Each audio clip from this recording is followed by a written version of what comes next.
భావిస్తా ఉన్నాం అధ్యక్ష. ప్లీజ్ మల్లన్న గారు. సార్, ఇవాళ మండలిలో ఒక అత్యుత్తమమైనటువంటి బీసీల చర్చ, ఎస్సీల వర్గీకరణ చర్చ జరుగుతూ ఉంటే విపక్ష నాయకులు బీఆర్ఎస్ పార్టీ నాయకులు ఈ సభలో ఉండి ఈ వర్గాల మీద ఉన్నటువంటి ప్రేమ, ఈ వర్గాల మీద ఉన్నటువంటి ఆప్యాయత చూయించుకోవాల్సినటువంటి అవసరం ఉండే అధ్యక్ష. అది లేకుండా అత్యంత కీలకమైనటువంటి నిమ్న వర్గాల గురించి ముఖ్యమంత్రి గారు ప్రకటన చేసే సమయంలో వాకౌట్ చేయడం అంటే ఈ వర్గాలను అవమానించిన తీరుగా కనిపిస్తూ ఉంది అధ్యక్ష.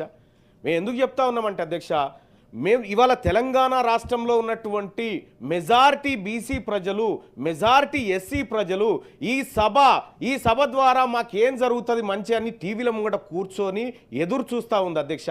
ఈ రాష్ట్ర ప్రభుత్వం ఎలాంటి మంచి చేయబోతుందో అని చూస్తున్నటువంటి సందర్భంలో వాళ్ళు చర్చలో ఉంటే బాగుండేది అధ్యక్ష.